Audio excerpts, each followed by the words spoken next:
ஜிக்கி லவ்னு ஒரு கம்பெனி வேர்ல்டுலேயே ஃபர்ஸ்ட் டைம் ரிலேஷன்ஷிப் இன்சூரன்ஸ் பாலிசின்னு ஒன்று கொண்டு வராங்க. அது என்னன்னா, ஒரு கப்புள் வந்து ஒரு லாங் டைம் ரிலேஷன்ஷிப்பில் இருந்தாங்கன்னா அவங்க போடுற பாலிசிக்கு ஒரு லம்பான 10 டைம்ஸில் ஒரு ரிவார்ட்ஸ் ஒன்று கொடுக்குறாங்களாம். இந்த பாலிசி எப்படி ஒர்க் ஆகும்னா, ஒரு 4 ஸ்டெப்புன்னு சொல்கிறாங்க. ஃபஸ்ட்டு வந்து நீ உனக்கான ஒரு சோல்மேட்டை கண்டுபிடிக்கணுன்றாங்க. இந்த பழைய எக்ஸு கிட்ட மெசேஜ் பண்ணுற பொண்ணுங்களாம் கூடாது. இந்த பொண்ணை தான் உங்க கூட வந்து லாங் டைம் ரிலேஷன்ஷிப்பில் இருந்து கல்யாணம் பண்ணிக்க போகிற மாதிரி ஒரு பொண்ணை கண்டுபிடிக்கணுமா. அது எங்கே இருக்குது நெக்ஸ்ட்டு?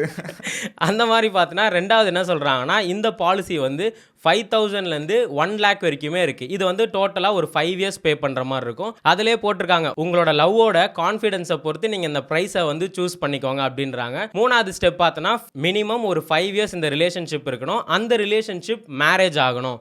நீங்கள் வந்து நல்லா லவ் பண்ணிவிட்டு இதெல்லாம் செட் ஆகாது நம்ம கிளம்பிக்கலாம் அப்படின்லாம் இருந்தால் கிடைக்காது. அந்த 5 years ரிலேஷன்ஷிப் இருந்து நீ சக்ஸஸ்ஃபுல்லாக ஒரு மேரேஜ் கொண்டு போகணும். ஃபோர்த் ஸ்டெப் என்ன சொல்கிறாங்கன்னா, நீ அப்படி சக்ஸஸ்ஃபுல்லாக மேரேஜ் பண்ணிட்டனா எங்கள் கம்பெனி சார்பாக இந்த பாலிசி மூலியமாக உனக்கு 10 டைம்ஸ் நீ போட்டதோட மணி வரும்னு. இப்போ சப்போஸ் நான் வந்து ஒரு 1 yearக்கு 10,000 பாலிசி போடுறேன்னா, நான் வந்து டோட்டலாக 5 years 50,000 கட்டியிருப்பேன். ஆனால் இந்த பாலிசி மூலியமாக எனக்கு கிடைக்கிறது பார்த்தோன்னா 5 lakh வரைக்கும் கிடைக்கும். அதனால் என்ன சொல்கிறாங்கன்னா, இந்த ஃபோர்த் ஸ்டெப்பில் நீ சக்ஸஸ்ஃபுல்லாக கல்யாணம் பண்ணனா உன் கிட்னியை விற்றலாம், நீ உன் கல்யாணம் பண்ண தேவையில்ல.